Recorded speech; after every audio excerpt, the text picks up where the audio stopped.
Hello everyone, welcome you all to this new video. So in my previous video I had discussed with the concept of arrays of two isotropic point sources, right? In that we have started with the first case. We have around 4 cases in this, where for different instances you would be getting different field patterns, okay?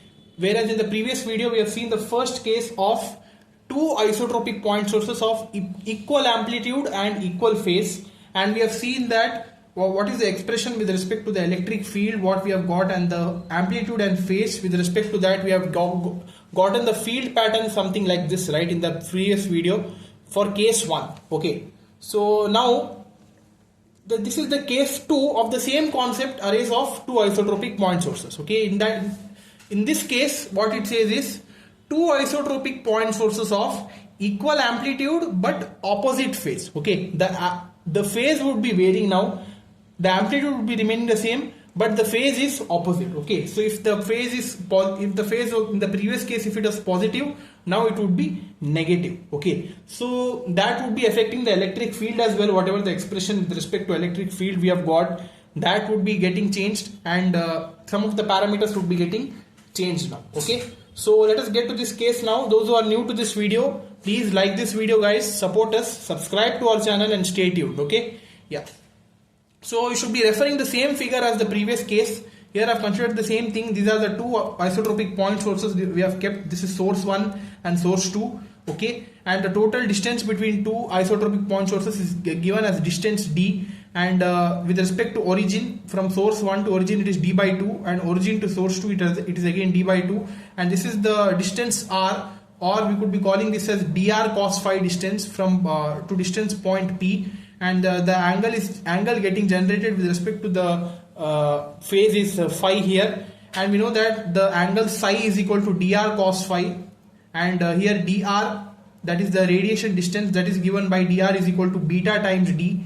Beta is equal to 2 pi by lambda, and d, the standard with respect to standard distance with respect to wavelength, that is given by lambda by 2. Okay, yeah. So now you see here the total electric field E in the direction phi at large distance r is given by this expression here. Okay, just see this expression and compare this with the previous case expression. The electric field is given by E is equal to E naught e to the power j psi by 2 minus E naught e to the power minus j psi by 2. Okay, just observe here in the previous case 1, what was the electric field here? E naught e to the power minus j psi by 2 plus E naught e to the power j psi by 2. Here the signs are getting changed here. Here it was plus, in the second case it became minus. Here it was plus, here it was plus in the second case, here it is minus, and here it was minus in the second case, here it is plus. Okay, so the signs are changed because of the opposite phase. So now with respect to this again, here you see here the powers are e to the power j theta minus e to the power minus j theta. It corresponds somehow to the sine function, so that's why with respect to that we have one trigonometric formula, that is e to the power j psi by 2 divided by minus e to the power minus j psi by 2 divided by 2j. So in order to get the sine function, I have multiplied and divided it by the term 2j here. Okay, 2j e naught into this term, and this represents the sine theta. Okay, where theta is equal to psi by 2, so sine psi by 2, 2j e naught sine psi by 2. So therefore the final electric field value E would be equal to 2j e naught into sine psi is equal to dr cos phi, right? So that I have substituted here sine of dr cos phi by 2. So this would be our total electric field in this case. Okay, so this you note it down till here. Now you see, note J, that is the complex value J, indicates the phase reversal of one of the sources, which results in 90-degree phase shift. Okay, so whatever the J we have got in the expression of electric field, that indicates the phase reversal, okay, of any one of the sources, not both the sources, because if both the sources are of opposite phase, then it would be getting cancelled out and you would be getting again the equal phase only. Okay, so that's why any one point sources would be attaining the phase reversal of 90-degree phase shift. Okay, so now continue as we have done in case 1. Set 2j e naught equal to 1, that is I am normalizing it so that our final electric field expression would be equal to E is equal to sine dr cos phi by 2. Okay. Whereas in case of case 1 we had here cos, right? Here it is sine because of the 90-degree phase shift. So now for d is equal to lambda by 2, you should be writing the expression here. So we know that dr is equal to beta d, right?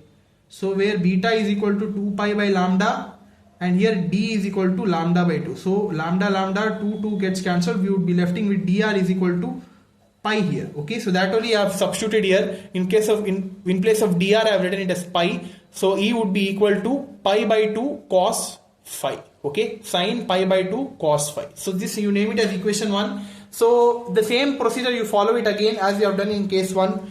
First is to find the maximum of the array. To find the maximum of the array, set the argument of equation 1 whatever we have got to plus or minus 2k plus 1 pi by 2. Okay, if you want to attain the maximum value of the array. In the previous case we had set the maximum value of the array as plus or minus k pi, right? Okay, yeah. So here in this case, whatever the minimum value we have set in case 1, that would be the maximum, and whatever the maximum value would be the minimum. Okay, yeah. So set that and equate the phase angles, that is pi by 2 cos phi is equal to plus or minus 2k plus 1 pi by 2. Pi by 2 gets cancelled, our phi would be equal to cos inverse of plus or minus 2k plus 1. Okay, so for k is equal to 0, we would be getting the maximum values of the phase, that is phi max would be equal to 0 comma pi. Okay, so the same way, in the same case, to find the null directions or the minimum value phi naught of the array, set the argument of equation 1 to plus or minus k pi. Okay, again do that. Pi by 2 cos phi is equal to plus or minus k pi. Pi gets cancelled, our phi would be equal to cos inverse of plus or minus 2k. For k is equal to 0, our phi naught would be equal to pi by 2 comma 3 pi by 2, that is 90 degree and 270 degree. Okay, so these are the angles for the minimum or the null direction array, phi naught. So again the third case is to find the half power directions. To find half power directions, equate the argument of equation 1 to plus or minus 2k plus 1 into pi by 4. Okay, you should be attaining the quadrature angle of 45 degree, that you should be dividing it by pi by 4. So that is pi by 2 cos phi is equal to plus or minus 2k plus 1 pi by 4. Pi gets cancelled, our final answer would be phi is equal to cos inverse of plus or minus 2k plus 1 divided by 2, and substitute the value of k as 0, and we would be getting our phi, that is the half power value, that is phase is equal to plus or minus 60 degree and plus or minus 180 degree. It is one and the same for both the cases, case 1 and 2. Only the change you could be observing here in maximum and minimum values are getting interchanged due to the opposite phase, right? So whatever the maximum value was there in case of case 1, that would be the minimum value, and whatever the minimum value is there, that would be the maximum value. Okay, so with respect to that, this is the field pattern generated for case 2. Okay, how you see here how it has changed here. In case of first case, we had the 8 number in the vertical manner. Now it is getting in the sleeping manner. Okay, with the same angles of 60 degree and 120 degree with respect to 2 point sources, this is the field pattern which is getting generated. Okay, the maximum value phi max is equal to 0 comma pi. The null value phi naught is pi by 2 comma 3 pi by 2, and the half power value is plus or minus 60 and 120 degree.